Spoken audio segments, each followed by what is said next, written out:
ऐसे बद्रीनाथ में ऑपरेशन जिंदगी चलाया जा रहा है। दरअसल बद्रीनाथ के माड़ा में खराब मौसम के बीच ऑपरेशन जिंदगी लगातार जारी है। शुक्रवार की सुबह यहां के माड़ा में बर्फीला तांडव देखने को मिला। ग्लेशियर गिरने की वजह से बीआरओ कैंप में काम कर रहे 57 मजदूर दब गए। हालांकि 33 मजदूरों को बचा लिया गया है। इस इलाके में लगातार छोटे छोटे अवलॉन्च अभी भी आ रहे हैं और इससे बचाव अभियान में रफ्तार धीमी गति से चल रही है। लगातार हो रही बर्फबारी भी दिक्कतें पैदा कर रही है। आपको बताते चले, बद्रीनाथ धाम में मौजूद आईटीबीपी आर्मी की टीम ने रात भर रेस्क्यू चलाया। अब खराब मौसम और लगातार बर्फबारी होने की वजह से हेलीकॉप्टर से रेस्क्यू ऑपरेशन शुरू ही नहीं हो पाया है। आज मौसम खुलने की संभावना है और मौसम खुलने के साथ ही हेलीकॉप्टर ऑपरेशन भी शुरू किया जा सकेगा। खराब मौसम, भारी बर्फबारी और दुर्गम इलाके के कारण रेस्क्यू टीमों को काफी मुश्किलों का सामना करना पड़ रहा है, लेकिन जिंदगी बचाने की जंग भी यहां पर लगातार जारी है। और आपको बता दें कि आज मौसम खुलेगा और यही संभावना है कि आज हेलीकॉप्टर से रेस्क्यू किया जाएगा। जोशीमठ का रुख करते हैं सीधा। नितिन हमारे सहयोगी इस वक्त लाइव हमारे साथ मौजूद हैं।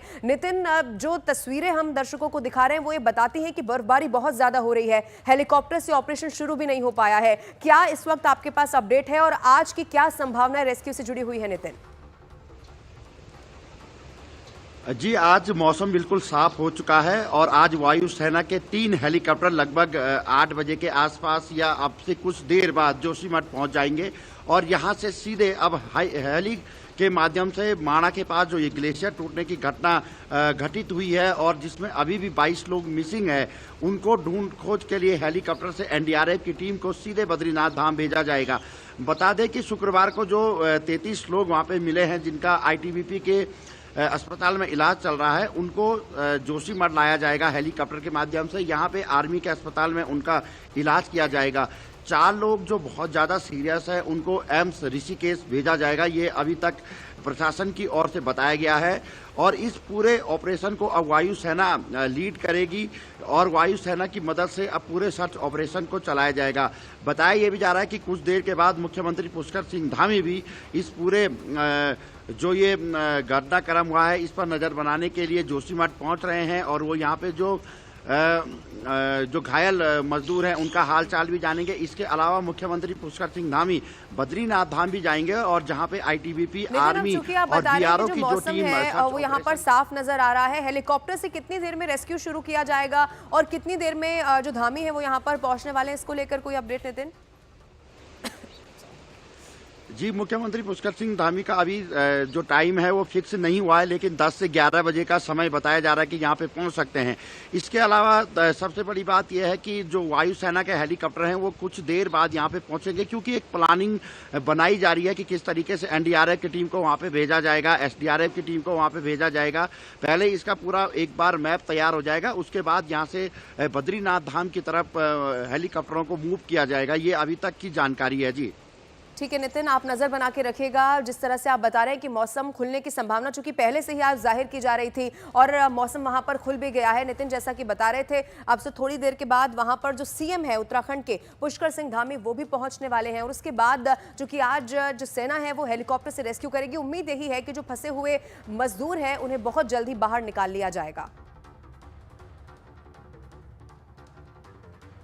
केंद्र सरकार से लेकर राज्य सरकार तक इस हादसे पर अब पल पल की नजर बनाए हुए हैं। आपको बताते चले, उत्तराखंड के मुख्यमंत्री पुष्कर सिंह धामी भी रेस्क्यू का अपडेट लगातार ले रहे हैं। उन्होंने चमोली के डीएम से भी बातचीत की है। कंट्रोल रूम से सीएम धामी की हालात पर नजर है। इसके अलावा मुख्यमंत्री पुष्कर सिंह धामी आज बद्रीनाथ पहुंचकर घायल मजदूरों का हाल जानेंगे। इसके साथ ही सर्च ऑपरेशन का जायजा वो लेने वाले हैं। सीएम धामी ने सभी घायलों को एयर एम्बुलेंस के माध्यम से जरूरत पड़ने पर एम्स ऋषिकेश लाए जाने के भी निर्देश दिए हैं। इधर गृह मंत्री अमित शाह और रक्षा मंत्री राजनाथ सिंह ने मुख्यमंत्री धामी से फोन पर बातचीत की है और पूरे हालात की जानकारी ली है। 2 अलग अलग तस्वीरें आपके सामने हैं।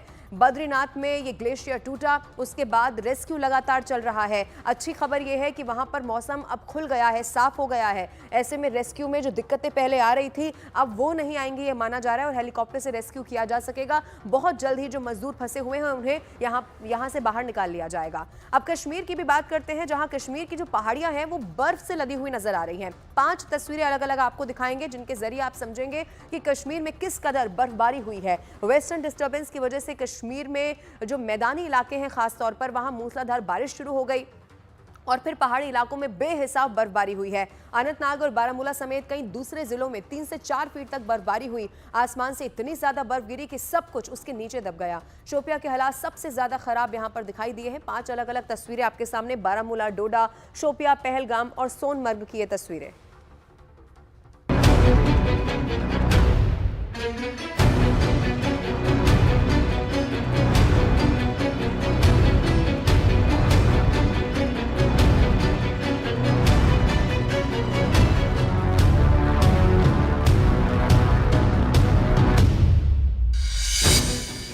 बर्फबारी से कश्मीर बना स्वर्ग।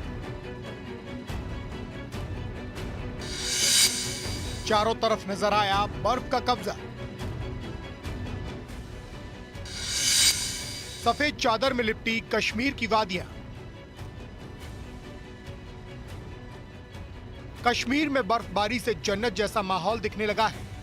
जम्मू कश्मीर के ज्यादातर हिस्सों में एक बार फिर बर्फ ने कब्जा कर लिया है। कश्मीर में जहां भी नजर दौड़ाएंगे आपको जन्नत ही नजर आएगी।